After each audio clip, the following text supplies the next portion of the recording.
السلام علیکم ویور، کیسے ہیں آپ سب؟ آئی ہوپ کہ آپ سب ٹھیک ہوں گے۔ آپ دیکھ رہے ہیں دانش مالک یوٹیوب چینل۔ آج ہم ذکر کرنے والے ہیں مہاجروں کے قائد الطاف کی۔ آپ سے ایک چھوٹی سی سٹوری شیئر کرنے والے ہیں ان کی پرسنل لائف اور سیاسی کیریئر کے بارے میں۔ الطاف حسین ایک APMSO کی بنیاد سے ابھرنے والا نوجوان،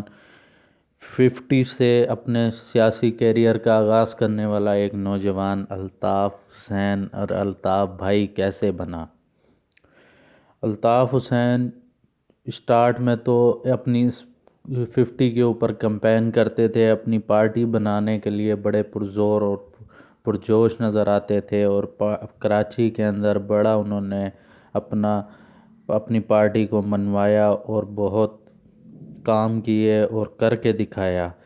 الطاف حسین ایک جب پاورفل بن چکے اور پھر اس کے بعد انہوں نے اپنا لوہا منوایا پورے دنیا کے اندر، اور مختلف سیٹیں نکال کے مختلف بندوں کو، جس میں مصطفیٰ کمال جیسے بندے جن کی کوئی شناخت نہیں تھی، فاروق ستار جیسے بندے جن کو کوئی جانتا نہیں تھا، خالد مقبول صدیقی جیسے بندوں کو منسٹر، اور حیدر عباس رضوی جیسے بندوں کو منسٹر بنایا، اور اپنی پارٹی کو ایک مضبوط بنایا، اور سینیٹر اور میئرشپ کے عہدے دیے اور گورنر بنائے۔ الطاف حسین ایک سیاسی سوچ کا نام تھا۔ الطاف حسین کی مقبولیت کا یہ عالم تھا کہ ہر پاکستان کے اعلیٰ عہدیدار، وزیر اعظم، صدر پاکستان کی مجبوری ہوتی تھی کہ وہ الطاف حسین کے پاس جائے اور 90 پہ جا کر حاضری دے اور الطاف حسین کی پارٹی سے اتحاد کرے، اور ہر پارٹی کی کمزوری بن چکا تھا الطاف حسین، اور اپنے اتحادیوں کے ساتھ بہت کام کرتا تھا، اور اس کے بعد ہر سیاسی پارٹی کی مجبوری تھی کہ الطاف حسین کو ساتھ چلنا، کیونکہ وہ ایک پاورفل لیڈر بن چکا تھا، مہاجر قوم کے لیے ایک رہنما کے طور پر آیا، اور اپنے ایسے سیاسی بندے لائے جو الطاف حسین کو الطاف بھائی کہتے تھے۔ پھر سیاست سے پھر اپنی ذاتی زندگی پہ آ گئے۔ 2001 کے اندر الطاف حسین نے فائزہ قبول سے شادی کری، اور ان سے ایک ان کی بیٹی بھی ہے، حفصہ الطاف، اور یہ شادی زیادہ عرصہ نہ چل سکی۔ محض 6 سال کے عرصے کے بعد 2007 میں الطاف حسین نے فائزہ قبول کو طلاق دے دی، اور اس کے بعد الطاف حسین اپنی قوم کے بارے میں سوچ و فکر میں لگ گئے، کیونکہ ان کی سوچ وہ زیادہ رکھتے تھے اپنی نوجوان نسل کو کس طرح سے برباد کرنا ہے، کس طرح سے ان سے کام لینا ہے، جن کی صورتیں آپ کو سہولت مرزا جیسے کرداروں میں سامنے آئیں گی، اور کیسے ان کو یوز کیا گیا، اور کس طرح ان سے کام لیے گئے، اور کس طرح ان کی زندگیاں، اور ایک خوبصورت نوجوان اور کئی خوبصورت نوجوان ان کی پارٹی میں آنے کے بعد وہ مجبور ہو جاتے تھے کام کرنے کے لیے۔ سہولت مرزا ہو گئے، اجمل پہاڑی ہو گئے، اور ان جیسے کئی گمنام جو اب دنیا میں ہیں یا نہیں ہیں،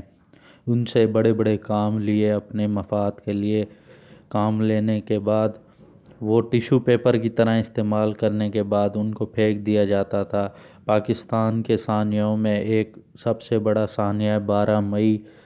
ایک پاکستان کے اعلیٰ آئینی عہدے پہ قائم چیف جسٹس آف اس دور کے چیف جسٹس پاکستان کو کس طرح ایئرپورٹ سے باہر نہیں نکلنے دیا گیا، وہ سب آپ کے سامنے ہے، اور کراچی کے اندر دنگا فساد کس طرح بھتہ خوری اور چلاؤ گھیراؤ کی واقعات اور ٹارگٹ کلنگ میں ملوث رہی، اور کس طرح کراچی جلتا رہا اور یہ اسٹرانگ ہوتے رہے۔ الطاف حسین اپنی پاور کا پاور کا استعمال کرتا رہا۔ الطاف حسین جو چاہتا تھا وہ ہو جاتا تھا، اس کی آنکھ کے اشارے پہ کراچی کھلتا اور بند ہوتا تھا۔ الطاف حسین کا وہ ہمیں عالم یاد ہے کہ اس کے کارکن ہم مسلمان تو مسلمان رمضانوں میں ان کو فطرانہ دیتے تھے، بلکہ یہ عالم تھا، ہم نے خود دیکھا ہے کہ ہندو بھی ان کو فطرانہ دیتے تھے۔ یہ وہ ہیں کہ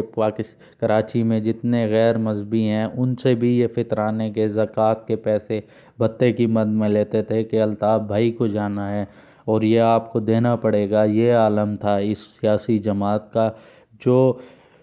جو کہ یہ غریبوں کے نام پر ٹھگتے تھے، لیکن یہ جاتا تھا لندن میں کیونکہ بھائی کا خرچہ بہت تھا،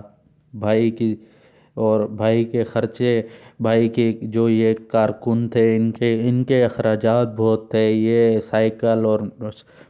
موٹر سائیکلوں سے یہ لینڈ کروزروں پہ چڑھ چکے تھے۔ یہ بھائی کے چیلے جن کے پاس اپنی کوئی شناخت نہیں تھی، جن کے پاس کرایوں کے مکان نہیں تھے، وہ اربوں کے کیسے مالک بن گئے، اور کوئی لندن چلا گیا، کوئی افریقہ چلا گیا، کوئی چائنا میں اپنی بلڈنگیں بنا لیں، اور بھائی کے نام پر یہ اربوں پتی بن گئے اور بھائی خربوں پتی بن گئے۔ اس طرح یہ پھر اس کے بعد بھائی کا زوال شروع ہوتا ہے، اور جس پہ ہی پہلی مہربانی ہوتی ہے اسی نے بھائی کو پہلے کہا یہ پیتا ہے اور یہ غدار ہے، یہ راہ کا ایجنٹ ہے۔ سب نے اپنی اپنی الگ الگ دکانیں کھول لیں۔ یہ وہی لوگ ہیں جو 1 منٹ میں بھائی کے کہنے پہ کراچی بند کر دیا جاتا تھا۔ یہ وہ سارے اب الگ الگ ہو چکے تھے، باپ کا سایہ ان کی سر سے اٹھ چکا تھا، کیونکہ 22 اگست جیسے واقعات